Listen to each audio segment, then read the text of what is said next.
Well, thank you very much, Trevor, and thank you all for coming out today. I thought you were going to get out of the rain, but no, there's not an excuse for that. So I want to particularly thank SACPA. They seem to invite me back again and again. I think that's my fourth time to speak in 5 years, so I don't know what I'm doing wrong, but whatever it is, it's nice to see you all again. I also want to thank the dignitaries that arrived today. I'm quite surprised, and all the media. And thank my co-workers in the Prentice Institute for Global Population and Economy, quite a few of whom are here. They're my fan club, of course, and my supporters, so I thank them for coming out. I do want to mention that the Prentice Institute for Global Population and Economy has nothing to do with any local politics going on in Alberta. It's a different kind of a concept. So we're a research institute, and we have nothing to do with any political candidates that are running for any kind of office that you might have heard about. Okay, the question that SACPA has posed, it's not exactly my question, is on the title slide today.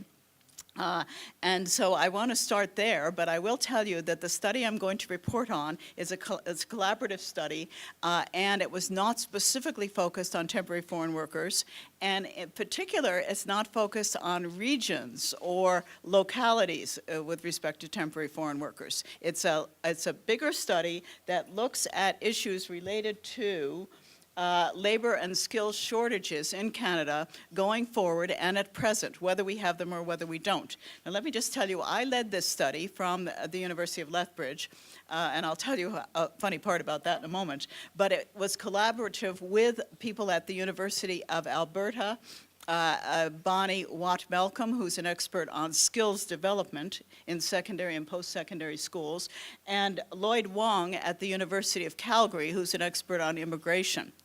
So it was a partnership. But this is a funny kind of a partnership because I've done lots of research teams in my time. I'll move back to that in a moment. Whoops.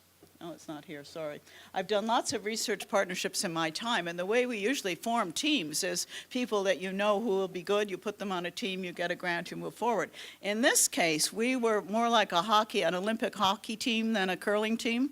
You know, curling teams grow up together and know each other and then go to the Olympics and they all know each other well. Hockey teams, they throw them all together, the best people, and hope it's going to work. Well, we were thrown all together and somebody hoped it would work. The vice president's research of the 3 major universities in Alberta got together and said, wouldn't it be cool if McDaniel led this study and we'll appoint somebody from each of our universities to work with her? So I thought, oh, this is going to work really well. You know, they're going to come up with my teammates and we're not going to at all work together well. But in fact, we did. It's quite remarkable. So we're like a hockey team that we managed to work together even though we were appointed to this team. The research assistants who worked very closely with us were one from each university. Heather McIntosh Rivera is a master's student working with me. Miriam Secondi, a PhD student at the University of Alberta, and Stefan Lewis at the University of Calgary is a senior undergraduate student. So we all worked very, very well together, the 6 of us. The research was funded competitively by the Social Science and Humanities Research Council of Canada. So you submit a grant. I had my arm twisted to do this. You submit a grant and we got it under competitive review.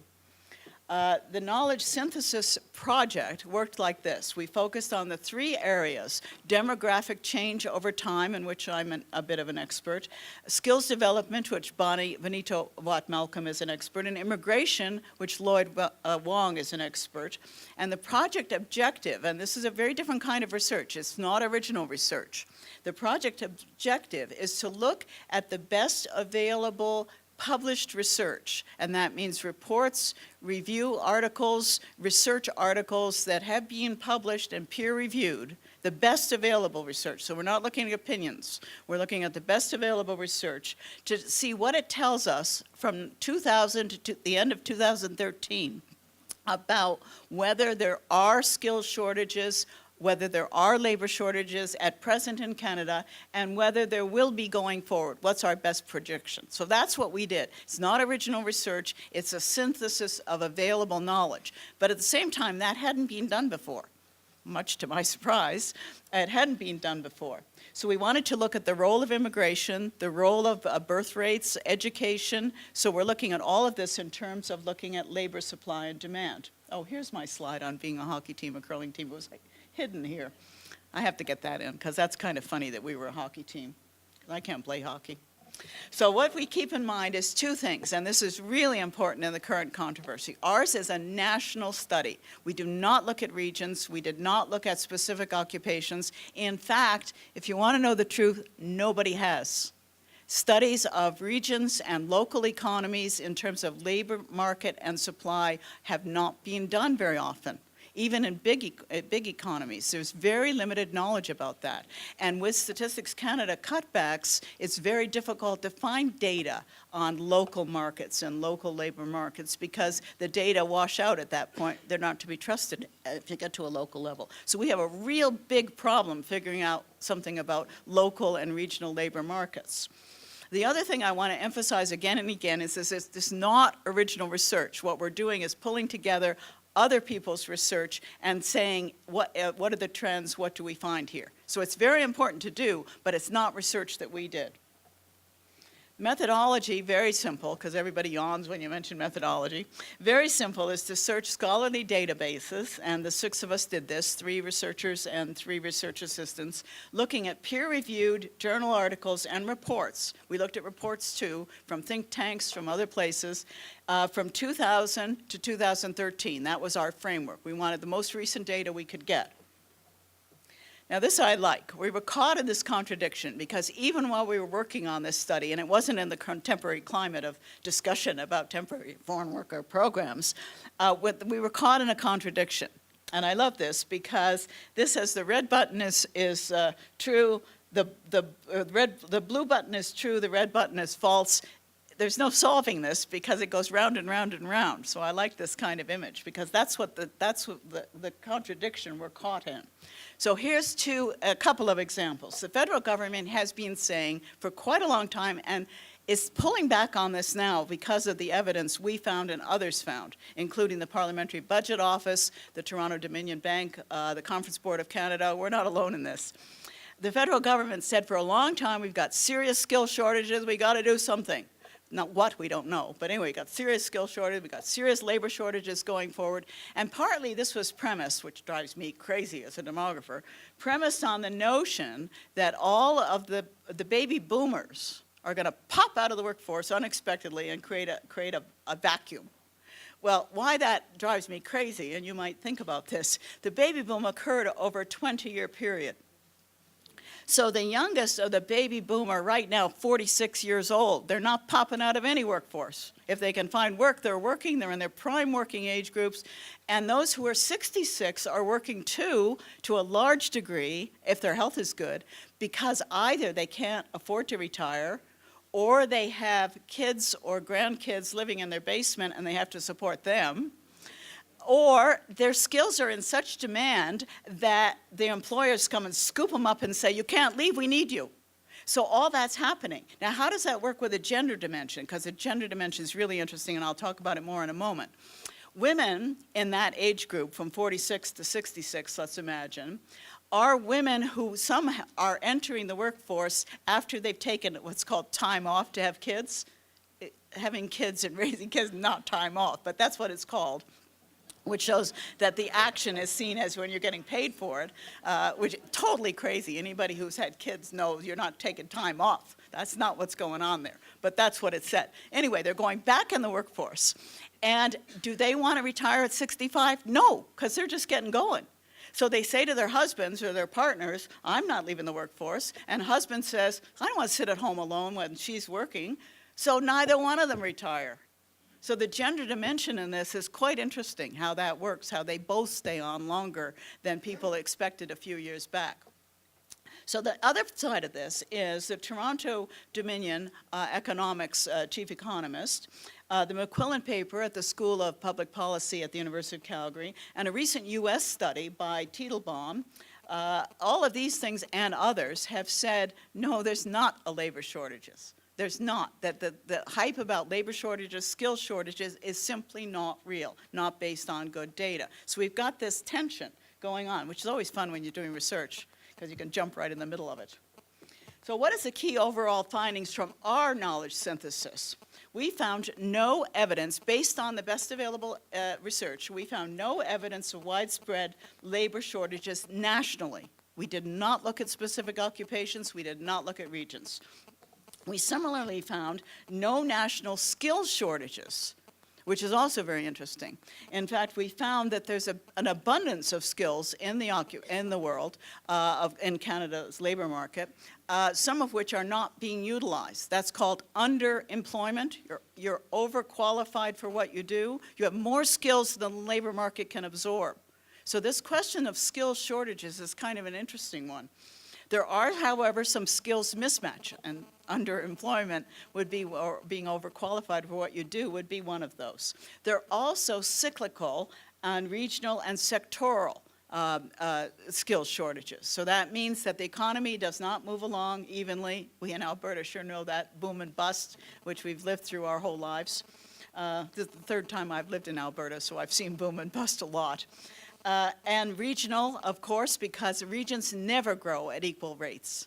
Never. It just has never, ever happened in any country where all the regions grow equally and everything's in harmony and the right people are in the right place when the jobs grow. It just doesn't happen.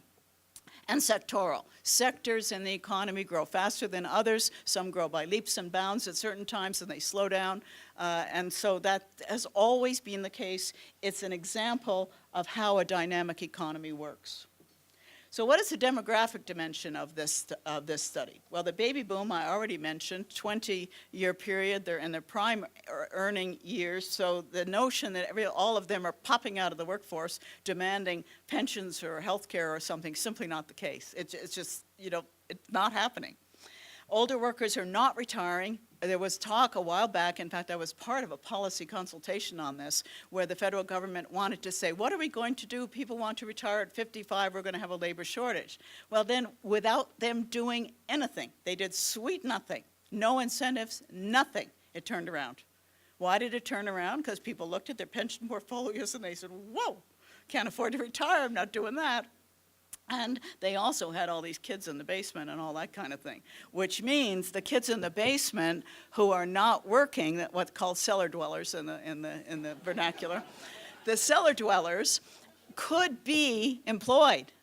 The reason why they're in the basement partly is because they can't find jobs. So that doesn't suggest a labor shortage. It suggests something else. And that's going on across the country. Then the gender factor, which I've already outlined, I think that's fun because a lot of people haven't seen that one. And underemployed populations. We all know this, that there's a high youth unemployment rate, however you measure it. Not as high as Italy, not as high as Spain, but there it is. Youth are looking for jobs. Some part-time, some full-time, they're looking for jobs. Some have skills, some don't, some need work experience, they're looking. Aboriginal youth, many of whom are now taking higher education. I was at convocation just last week, and there were quite a number of Aboriginal students getting degrees, including getting higher degrees, getting master's degrees. And they're getting college degrees, they're taking apprenticeships. That's a market that is youthful, and we got to get over some of the notions of bias because there's some people really eager to work in the Aboriginal community. Disadvantaged people who might have had disadvantage early in life or early in their adult life who need to get back in the labor market. Disabled people, lots of market there for hiring disabled people. Lone mothers, some laid off older workers. There's all these pools of people who need work and who are looking for work. So we found that many of those people are underemployed. In terms of skilled mismatches, there are skills mismatches, there's no question. Some of them are, I just give you one example, some of them are new immigrants who find that their credentials are not accepted in Canada.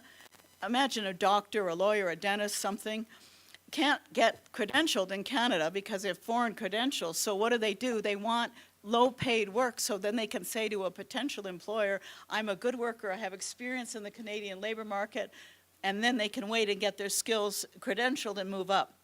So those people are exactly an example of skills mismatch. Is that a negative? Well, maybe, because we should credential these people quicker probably if we need skills. But at the same time, they're working to get Canadian experience and move up. Some hard-to-fill vacancies may indicate skills mismatch, but may also, and this was what we need research on, may also be unattractive salaries, unattractive working conditions, training opportunities. Quite a few employers, and this is something we found again and again, quite a few employers are not as willing as they used to be to provide training. Why is that? Well, employers say, well, I'm going to train this person in my field and they're going to leave. So I'm not going to regain my investment in them, which is real. At the same time, students and people coming out of university want that specific training for a specific occupation.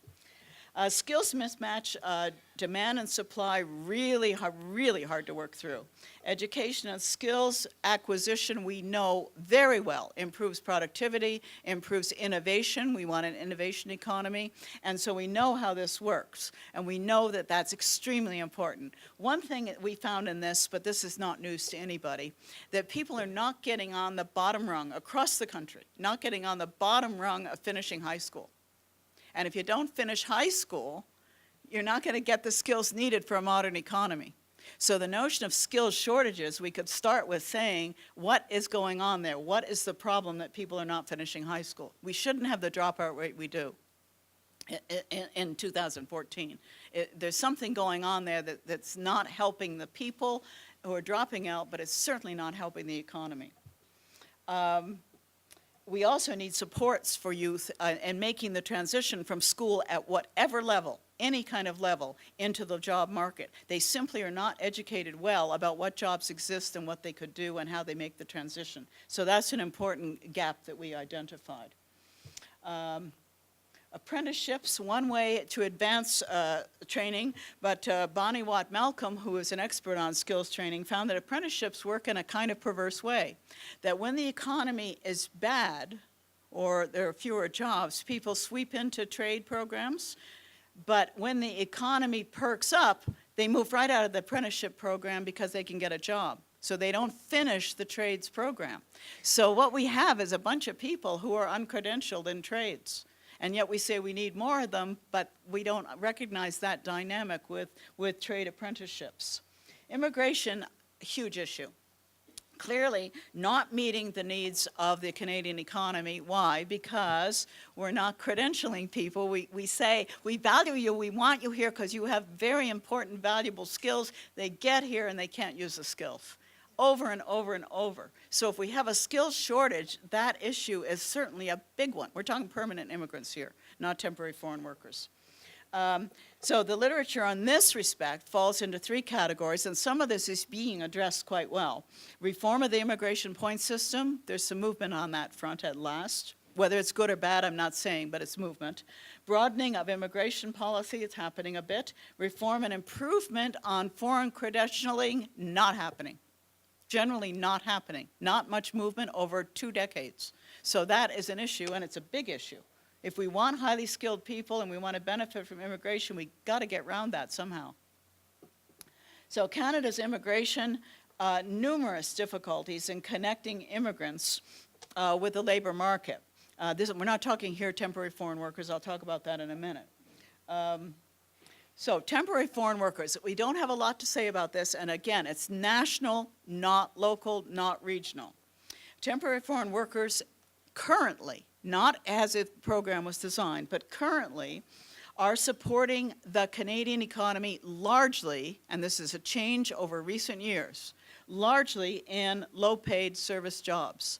There were 2 strains of temporary foreign workers under the initial design of the program. One was agricultural workers, a long-standing agreement with Mexico that agricultural workers would come into Canada, pick grapes, pick tomatoes, do all that kind of thing, stay for, 4, 6 months, whatever the growing period is, and then they would go back. In fact, there's evidence that some of the same people came back and back and back to Canada each year to pick the fruit. So that's long-standing. There's nothing new in that. The other thread of the program was highly skilled people. So that means if you need, I used the example with the media just now, if you need an economist of wine, and you haven't got one anywhere in Canada, and you need it for 6 months, you could bring in somebody to do that kind of work. And academia has done this. They bring in people who have particular skills. They're on a visiting professorship or a short-term research professorship or something. They come in, they provide their skills, and they go again. That's another aspect of temporary foreign workers. But what's happened recently, and I'm not arguing one way or the other, the program has changed dramatically. And what's happened is a whole tentacle of this program has moved into low-paid, short-term service workers. Now, the argument by employers is, and it's compelling, that they need these workers. The question is, how much research do we have about that? We have a lot of anecdotes, we have a lot of heartfelt views by employers, which I'm not disputing, although I must mention something about that in one moment. But we don't know about local labor markets enough to know whether there are really a shortage of workers or whether they can be supplemented with Canadian workers and work it out somehow. We don't know that. We do not have good evidence at that level. The little anecdote here I want to mention is that very recently, in the end of March, I believe this is a study, came out from the Council of Canadian Chief Executives. And they found exactly what we found, that there are no labor shortages, no skills shortages, that there are skills mismatch. So the notion that there's this huge skills mismatch and we've got to solve it with temporary foreign workers may be a regional issue, but it's not a national issue. So then we have the question is, do we have a national program to solve a local or a regional problem? And that is a question, because it's like using a sledgehammer to hit a fly. It might be inappropriate in some markets and appropriate in others. So it's a real question. So there's no contest in this issue between local and national, but there are interesting trends, I think, that are important to connect, and interesting places where we have to build more research at local levels. So here's one. This is from our local paper, and I found it quite dandy. I think you can see this. How to get a job if you're unemployed, and he's looking at youth unemployment. Leave the country and apply as a temporary foreign worker. Now, the notion there, it seems to be real, that some Canadian youth, and again, the data on this are very, very limited, but some Canadian youth are saying we're not getting the jobs because temporary foreign workers are blocking those jobs, and we can't get them. Why do Canadian youth want these jobs that are low paid, low value? Because they need the work experience in order to move up. They also need the money because tuitions are too darn high. Can they work full-time all the time? No, but some of them really want these jobs. So there's an issue there that we need to find out what's going on. Here's another one, which I think is rather good. This is also from the Lethbridge Herald. I don't know whether you can see that in the back, can you? Oh, okay. Well, this is the guy calling the Temporary Foreign Workers Program has an opening in a management position that needs to be filled immediately. And the wife says, just get out there and mow the darn lawn. So the question there, it raises a number of questions. I wish I could draw because I think these are so wonderful. So needed next steps, and I'll wrap up because I understand we get food after I quiet, and I don't want to stand between you and your lunch. I'm fine with that. High five to you. Okay. No, I don't need 5 minutes, actually, but it's great to have the high five, Trevor. Thank you. He wants time to talk, too. So the needed next steps are assessing labor shortages. I've mentioned this over and over again, very limited data on this. A lot of stories, but stories, even the plural of data is not stories. I mean, stories all collected do not make data. We need more than that, especially at the local level. And Kijiji is not the answer. Now, why is Kijiji data not the answer? I hope you all know that the finance department at the federal level used Kijiji data to look at labor shortages. When I told my people at the Prentice this, they said, oh, come on. Really, it's true. Why is Kijiji data not the answer? Well, if you're posting on Kijiji, you want to sell your lawnmower. Do you always post, is everyone who wants to sell a lawnmower post it on Kijiji? No. If you have a job opening, not everybody's posting on Kijiji. Then you sell your lawnmower, you forget to take it off of there, right? So Kijiji data, not exactly reliable on jobs. I mean, it's just not happening. So when they said this, I almost fell over, but yes, that's what they used. Surely we can do better than that. It's 2014, you know, we can do better with data. This is a real problem, projecting labor demand. Think about it, think about this in terms of your own understanding of any economy or the society we live in. You were going to project labor demand 4 years from now, 5 years ago. So there you are sitting there saying, what's the economy going to need? You'd be wrong pretty well all the time, because the economy constantly changes, the skills demand change, everything is changing very quickly. Technology is a perfect example, but there are other examples where sometimes technology takes over some kind of job and it's no longer there. It's like the old story of saying that, you know, if we're going to have an increase in population in New York City, well, what do we do at the turn of the 19th century? We better get a lot of pooper scoopers employed, because they were driving horses and carriages. So they're training all these pooper scoopers for the horses. Was that realistic? No. So projections are really tricky with labor market, and we're not that far beyond that now to project what the labor market demand will be in the future. We're still in the pooper scooper generation. So what works in school to work transitions? This is another thing we don't know. We have a lot of theories and a lot of hunches and a lot of stories about this one working at Starbucks, can't find a job, has a PhD, this one driving a taxi, all kinds of stories, but we do not know what works and what we should do. We're absolutely clueless about how to make a school-to-work transition at any level work effectively and smoothly. Integrating the underemployed into the workforce so their skills can be fully utilized, we're very bad at that too. What we tend to do is blame the person. You know, you shouldn't have studied X, you should have studied Y, you know, whatever, rather than saying there's something wrong with an economy that cannot absorb people who have top skills and flexible learning. And how to overcome the challenges of foreign credentials, I can't say enough about that. The questions that I'd leave you with, the ratio of temporary foreign workers to unemployed or underemployed youth or recent immigrants, is it too high?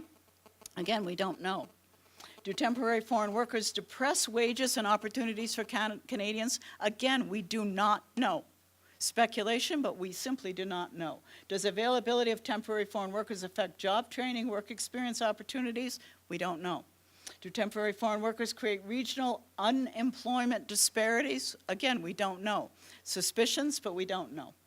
So here's one last response. Clearly, the federal government got a lot of suggestions about this and are still getting them. So I think that is interesting. Whether this pause is a good thing for the moratorium or the pause in temporary foreign workers program, I don't know. But we don't have a lot of data on it. I'll skip that. So there we go. Thank you very much. I really appreciate your time. And now you get lunch, which is a great reward.